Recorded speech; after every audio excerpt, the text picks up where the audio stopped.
Кылмыш иштери менен аты жаманатталган Азиз Батукаевдин абактан бошоп Кыргызстандан чыгып кетиши коомдо катуу резонанс жаратты. Маселе 11-апрелде парламентте талкууланды. Ал убакта Батукаев эбак эле атайын учак менен Грозныйга учуп кеткен эле. Ага кимдер шарт түзүп берди? Окуялар чынжыры кандай өнүктү? Муну эми депутаттык комиссия иликтей турган болду. Окуя көпчүлүккө, анын ичинде президенттик аппаратка күтүүсүз болду. Президенттин кеңешчиси Фарид Ниязовдун биздин каналга берген маалыматы боюнча Алмазбек Атамбаев Казакстанга жасаган иш сапарынан келери менен бул окуяга байланыштуу маалыматтарды, материалдарды талап кылды. Во-первых, хочу сказать, что в аппарате президента были шокированы.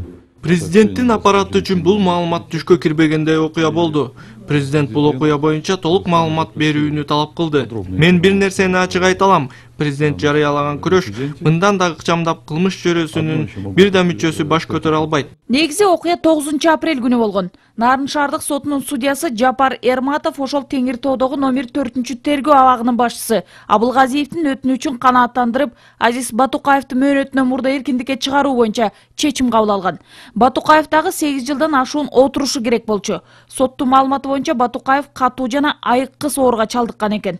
Нарын шаардык сотунун төрагасы жана сот ишине төрагалык кылган Жапар Эрматов ал чечимди биздин каналга берген интервьюсунда негиздүү жана мыйзамдуу деп эсептейт. Жыйынтык 2013 жылдын 9-апрелинде чалды соттун токтому менен. Соттун токтому менен соттолгон Азиз Батукаев катуу оорусуна чалдыккандыгына байланыштуу жаза өтөөдөн бошотулду. Бул мыйзамда көрсөтүлгөн кылмыш жаза кодексинин 71-статьясында. Бул чечимге келүүнүн эң негизги себеби атайын медициналык комиссиянын корутундусу чыккан. Кыргыз Республикасынын өкмөтү тарабынан бекитилген жобого ылайык бунун оорусу жаза өтөөдөн бошотулган негиз болот. Парламенттик талкуу маалында саламаттык сактоо министри Динара Сагынбаеванын берген маалыматы боюнча Азиз Батукаев 2006 жылдан тартып ак кандуулук илдетине чалдыгып, бооруда цирроз болуп кеткен. Аны медициналык комиссияда текшерип тастыктаган. Себеби ага чейин Нарындын СИЗОсунда Батукаев ооруп жатат деген кайрылуу улуттук гематология борборуна келип түшүп, бул маселе боюнча акылдашылган соң министрлик Батукаевдин ден соолугун текшерүү максатында Нарынга атайын дарыгер жиберген дейт министр Динара Сагынбаева. Эл өкүлдөрү Батукаевдин абактан чыгышы жогорку чеберчилик менен ыкчам жасалганын айтышты. Ал эми айрым депутаттар болсо, аны атайын операция катары баалап, сот Батукаевга туура эмес беренени колдонгон дешти. Бул жерде мыйзамдардын бардыгы одоно бузулган.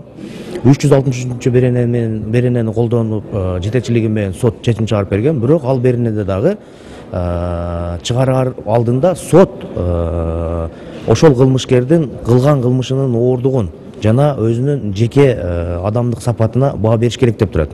Бул деген сөз 363-берене Азиз Батукаевга туура келбейт дегенден кабар берет да. Омбудсмен Турсунбек Акун биздин каналга берген интервьюсунда Батукаевдин ден соолугу акыркы учурда оорлоп кеткен дейт. Акун аны өз көзү менен март айында көрүп келгенин, ошондон кийин жаза өтөө кызматына бул жагдайды эске алыш керек деген өтүнүч менен кайрылганын айтат. 3 жылдан бери анын ден соолугу боюнча анын эле эмес, Нарын номер 4-Нарын СИЗОсунда абакта жаткан Кыргызстан боюнча, анан Нарындагы СИЗОдо жаткандын баарын абалын биз мезгил менен билип турабыз да. Анан ушу биздин сотрудниктер дагы дайыма мезгилдүү түрдө мониторинг байкоо жүргүзгөнбүз. Анан мен дагы акыркы Нарынга барганда бүт баарын көрүп чыкканмын. Абактагылардын анын ичинде Батукаевди көргөм. Батукаевдин абалы чын деле аябагандай оор болчу. Мисалы ушундай бир жанагындай оорулар менен ооруп атат деп айткан. Анан ошону көрүп чыкканбыз. Болду. Ошо акыркы мен көргөнүм ошол ооруп аткандыгы боюнча, катуу ооруп аткандыгы. Кыргызстандагы түрмөлөрдүн баарын караган жаза аткаруу мамлекеттик кызматынын жетекчиси Зарылбек Рысалиев Батукаевди Нарында эле дарылоо керек деп саламаттык сактоо министрлигине кайрылганын айтат. Бирок аны Нарында дарылоого шарт болгон эмес. Рысалиевдин айтымында жаза аткаруу кызматы Батукаевди улуттук гематология борборунда дарылоого эч кандай каршы болгон эмес. Бирок аны ооруканада кайтаруу маселеси оорчулук түзмөк. Анын жанына охрана коесуңар. Бул өзү бир палатага жатса, охрананы да кишилерге карай коебуз, автоматчандар. Анан бирөө нападение, сападение болсо ким жооп берет деген менде кат бар ошондой. Жооп келген. Ошон үчүн анда нарын условиясына кармайлы десек, нарын условиясына болбойт деди, биз ошо менен токтодук. Сиздер жакшы билесиздер, Батукаевга канча кишилер мындай душмандардын көп экенин жакшы билесиздер. Ошон үчүн биз дагы анын безопасность жагында карадык. Батукаевди бошоткон сот отурумунда башкы прокуратуранын өкүлү да катышкан.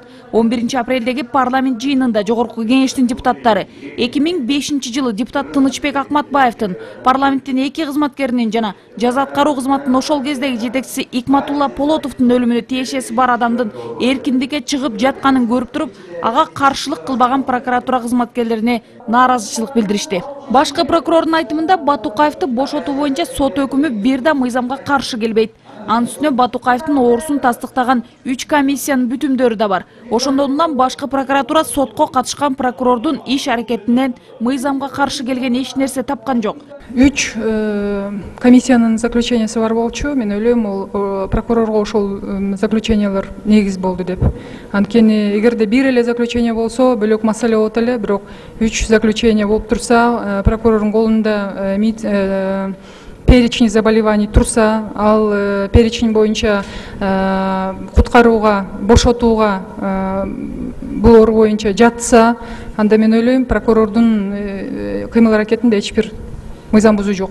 Батукаев паспортты мыйзамдуу алганбы деген да суроо туулду. Мамлекеттик каттоо кызматынын маалыматы боюнча Азиз Батукаев паспортты мыйзам алкагында белгиленген ченем сааты менен колго алган. Анткени жаза аткаруу кызматы менен мамлекеттик каттоо кызматынын ортосунда абакта жаткандарды паспорт менен камсыздоо тууралуу келишим бар. Эркиндикке чыксын деген сот токтому менен паспортун колго алып, бир туугандары менен бир унаага түшкөн Батукаев ошол эле күнү кечки саат 11-де Манас аэропортуна келген. Манас аба бекетинде аны Challenger 300 учагы күтүп турган. Ушул жагдайдагы эл өкүлдөрүнүн нааразычылыгын жаратты. Жана Батукаев каттоодон VIP залдан өткөнүнө да алар баш чайкашты. Батукаев Грозныйды көздөй учуп кетээр боюнча чек ара кызматынын төрагасы Токон Мамытов 2-3 саат мурда кабардар болгон. Бирок чек араны кесип өтүүдө Батукаев талап кылынган бардык документти көрсөтүп, эч кандай мыйзам бузган эмес дейт Мамытов. Чек арачылар аэропорттогу коопсуздук кызматы жана Ички иштер министрлигинин өкүлдөрү менен байланышкан. Жана алар эч кандай каршылык билдирген эмес. Дайыр жолу улуттук коопсуздук кызматынын өкүлдөрү менен, Ички иштер министрлигинин өкүлдөрү менен сүйлөшүп, бул ишиге претензияңар барбы, чыгара береликпи десе, претензиябыз жок дептин. Мына ошонун негизинде, анан мыйзамдардын негизинде чек ара кызматы ал кишиге уруксаат берди учуп кеткенге. Серепчилер Азиз Батукаевдин мамлекеттен чыгып кетиши бийлик беделине шек келтирди дешет. Себеби муну менен мамлекеттик органдар бийликтин коррупция менен уюшкан кылмыштуулукка каршы күрөшүү аракеттерин жокко чыгарып салууда дешет. Бакиев дагы туура чыгып кетиптир. Аны дагы ушундай оорулуу деп туруп, жеке менчик ооруканага чыгарып бергенсиздер, атайын ошол жерден качып кетүүгө шарт түзүү үчүн. Азыр Батукаевди дагы ошондой оору деп чыгарып атасыздар. Анда эмесе бизде мүмкүн түрмөнүн кереги жоктур Кыргызстанга бүгүн. Любой убакта биздин Кыргызстандан түрмөдөн чыгып, анан Кыргызстандан любой жерден частный самолет менен учуп кетип аткандан кийин, мен ойлойм, ошо шарттарды түзүп аткан өкмөт бүгүнкү күнү толугу менен, же болбосо правоохранительный органдардын тиешелүүлөрүнүн баары отставкага кетүүнү мен талап кылам. Азиз Батукаев Кыргызстандан чыгып кетти. Бирок артында бир топ маселе калды. Парламент болсо эмне үчүн маселе дал ушундай нукта өнүккөнүн депутаттык комиссия аркылуу териштирет. Менде маалымат бар, анда тактайбыз. Бул иште чоң акча дагы фигурировать эткен. Ошондуктан бул даярдалган мамлекеттик органдар, кээ бир мамлекеттик органдардын жетекчилери тарабынан даярдалган кылмыш. Болгондо да кылмыш коомго каршы жана мамлекетке каршы. Бул кылмышты ачып акырына чыгыш керек. Жооптуу ошо жоопкер мамлекеттик өкүлдөр, кызматкерлер жообун сөзсүз түрдө алыш керек. Июнь окуясы боюнча күнөөлүүлөр кармалды деп, кайра кетип калды деп, ал боюнча эч ким жоопко тартылган жок. Ахмат Бакиев колго түштү эле, кайра качып кетти деп, ал боюнча эч ким жоопко тартылган. Бул дагы жолу ошол сиз айткандай белгилүү кылмышкер дүйнөсүндөгү атагы чыккан адам, ушу 16 жыл 4 адам өлтүрүүгө шектенүү деген, күнөөлүү деген адам 16 жылга кесилип, анан 8 жылда чыгып кетип атканы, мен ойлойм, бул боюнча биз сөзсүз түрдө изилдеп, күнөөлөр чыгарып, буларды дагы аныктап элге айтышыбыз керек. Келер аптанын дүйшөмбү күнү депутаттык комиссия алгачкы отурумга чогулат. Анын курамына кирген депутаттардын айтымында азыркы учурда комиссия бардык документтерди топтоп жатат. Эл өкүлдөрү кайсы мамлекеттик чиновниктин бул ишке тиешеси болсо, алар сөзсүз жазасын тартат деп так кесе айтууда. Нургүл Жумабекова, Алмаз Нурманбетов, Азамат Кыдыр Токтоев, Коомдук 1 канал, Жума Кайрык.